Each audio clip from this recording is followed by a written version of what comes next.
O aspecto espiritual vai ser talvez o principal aspecto envolvido quando a gente está lidando sobre a dinâmica do matrimônio, do sacramento do matrimônio, né? Eu queria que vocês entendessem que, não por acaso, toda a história de Cristo, toda ela, desde as profecias sobre Cristo do Antigo Testamento, quando depois que ele se encarna nos Evangelhos e ele é demonstrado, ele é vivido no Novo Testamento, toda essa história cristã, ela está fundamentada num texto, num roteiro matrimonial. Não sei se vocês entendem, vocês percebem isso, mas todas as vezes que o Cristo ele é anunciado, toda vez que há um preâmbulo dito da parte de Deus que o Cristo virá, né, que o Messias virá, é sempre dito sobre um aspecto das bodas. É sempre colocado como um matrimônio. A relação entre Deus e o seu povo é uma relação matrimonial. É uma relação matrimonial. E o mais incrível disso, prestem bastante atenção, quando a gente está falando sobre a dimensão de Cristo, né, e o papel dele no matrimônio, qual que é o principal ponto que eu quero que vocês entendam? Tem um livro, que eu não sei se vocês conhecem bem este livro na Bíblia, mas eu queria trazer esse convite para vocês, né? Que é o livro de Oséias, tá? Não sei se vocês já leram, vocês que estão aqui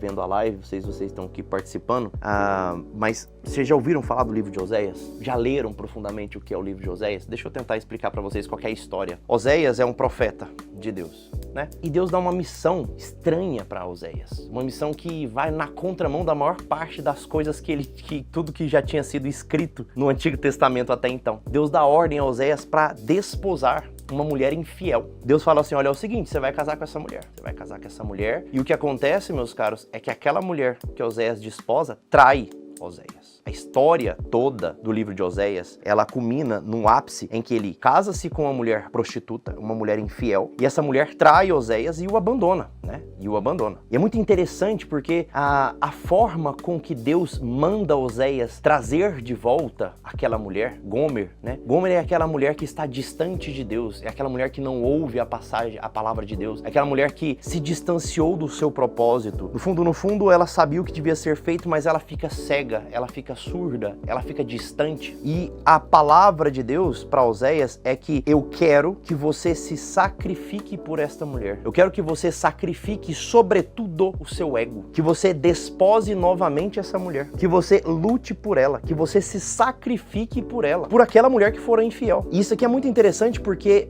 o livro de Oséias, ele prefigura uma coisa muito simples, a própria missão de Cristo. Cristo é o marido que para salvar a sua esposa infiel, que é a igreja, que somos nós, Cristo, para salvar a sua esposa infiel, ele se dá em sacrifício por ela, ele se entrega por ela. Essa é a história do livro de Oséias que está prefigurando, que está antecipando a história do próprio Cristo. É por isso que está dito depois por São Paulo, maridos, amai vossas esposas como Cristo amou a igreja e deu a vida por ela. Porque Cristo, para restaurar a sua igreja e encontrar ela mesma, entregar ela mesma purificada, Cristo precisava purificar a própria esposa adúltera. Para isto, ele dá-se em sacrifício. Ele não manda a igreja, vai lá e se arruma, vai lá e se purifique, vai lá e se faça melhor. Não. Deus faz exatamente o movimento contrário. O marido, amando aquela esposa, ele a purifica. O marido, mesmo aquela esposa que fora infiel, aquela esposa que traiu, aquela esposa que se distanciou, aquela esposa que abandonou, aquela esposa que se perdeu, para salvá-la, para trazer de volta, o que Deus manda ao marido é, vá atrás dela, lute pelo seu casamento, encontre-se com essa mulher e a despose novamente. Ou seja, traga ela de volta, se sacrifica pela tua mulher, se sacrifica pela tua esposa. Entendam que quando a gente está tratando sobre a manifestação de Cristo dentro de um matrimônio, isso é simbólico o tempo todo, né? Percebam que desde o livro do Gênesis, no livro do Gênesis, o livro inicia-se com uma relação matrimonial entre Adão e Eva. A serpente então coloca aquela tentação. Qual tentação? Ela afasta Eva de Adão. Ou seja, é uma sutileza do demônio. O demônio ele não causa as traições. Não. O demônio não causa as traições. Mas ele afasta os esposos um do outro. Ele faz com que eles estejam distantes um do outro. Porque agora fica fácil dele pegar um ao outro. Percebem isso ou não? Lá no início, no Gênesis, é isso que a gente consegue enxergar. O matrimônio tentando, o demônio tentando o matrimônio. A primeira tentação, prato de ouro, é a tentação contra o casamento, contra o matrimônio. E ele põe o pensamento, não é de luxúria. Isso aqui é muito interessante vocês perceberem isso. A traição, o que leva fundamentalmente à traição, meus caros, não é a luxúria. não é a luxúria. A luxúria é só o tempero de uma traição, seja ela qual for. Seja uma traição financeira, seja uma traição de mentiras, seja uma traição de varrer as coisas para debaixo do tapete, esconder as coisas, seja uma traição sexual, toda e qualquer traição. A luxúria, ela é o tempero que você vai derramando pouco a pouco por cima dela. Mas o prato principal que leva verdadeiramente à traição, atenção, é a soberba, é a vaidade. A vaidade é a filha materialista da soberba, tudo bem? Elas são mais ou menos a mesma coisa. Só que quando a gente trata de um aspecto muito mais material, nós dizemos da vaidade, né? Mas, sobretudo, a soberba é a atitude do ego. O ego é essa atitude impensada de eu colocar a mim primeiro. Primeiro eu. Antes de todo o resto, primeiro eu. Antes do meu marido, primeiro eu. Quem que é mais importante? Esses dias pra trás eu via um vídeo e eu achei tenebroso esse vídeo, porque era um rapaz entrevistando vários homens, né, na praia, se não me engano, praia de Balneário Camboriú, e ele faz a entrevista com 3 homens. O primeiro, ele pergunta, quem é mais importante, sua esposa ou seus filhos?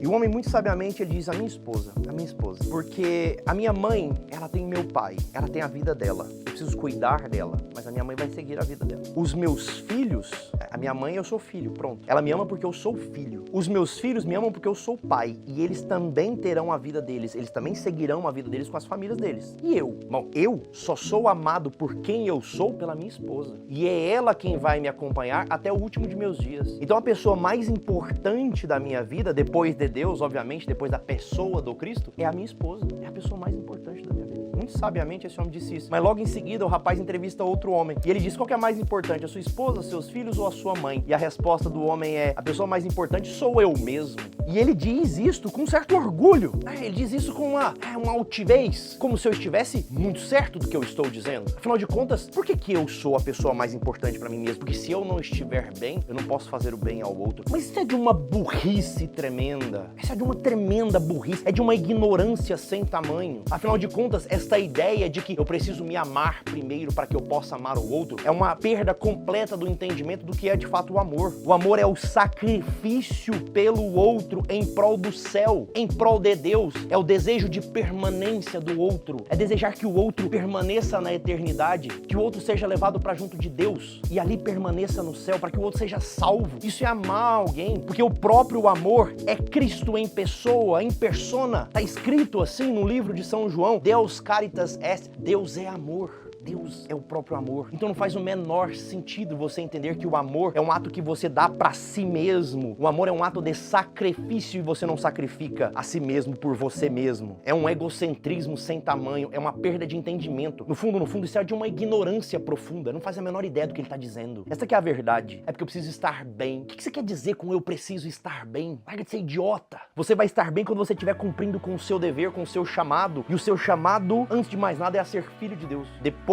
o seu chamado é amar a Deus sobre todas as coisas. Depois, o seu chamado é amar ao próximo. O próximo mais próximo, meu caro, é a tua esposa. É carne da tua carne e osso dos teus ossos. Depois da tua esposa, os teus filhos, que advêm desta união. Depois dos teus filhos, o resto. Se você não entende isso, você não entendeu nada sobre a disposição do amor. Agora, o terceiro, o quarto, o quinto, depois ele entrevista uma pancada de homens e a resposta é absolutamente ridícula e demonstra um entendimento muito ruim destes homens que estão se casando e não fazem a menor ideia do que estão fazendo da própria vida. Esta aqui é a verdade. O que eles têm não é um sacramento. O que eles têm não é um matrimônio. O que eles têm não é um verdadeiro entendimento do que eles estão fazendo. Eles estão fazendo um contrato social. Eles estão tendo uma fachada. Porque quando é perguntado a eles, quem que é a sua prioridade? Eles diziam, a minha mãe. Afinal de contas, mãe é mãe. Porcaria de justificativa sem pé nem cabeça é essa. É porque mãe é mãe. Minha mãe tá aqui me assistindo. Minha mãe assiste todas as minhas lives. Amo a minha mãe com um amor tremendo, tremendo. E de todas as coisas que a minha mãe poderia ter feito por mim, de todas as coisas, o ato mais profundo de amor que a minha mãe deu por mim não foi ter me dado a vida. Não foi. Porque ela desejava muito e estava muito ordenado com o que ela queria. E apesar de ter sido um ato de amor muito sincero e muito profundo, não foi o principal ato de amor que a minha mãe deu por mim. Sabe qual foi o principal ato de amor que minha mãe, eu, tô falando de mim, minha mãe fez por mim? Foi o dia que eu cheguei na casa dela, bati o portão e disse, mãe, estou voltando pra casa. Ela disse, como assim? O meu casamento não deu certo, eu estou voltando pra casa. E a minha mãe disse, você só entra aqui com a sua família. Você só volta pra casa com a sua esposa.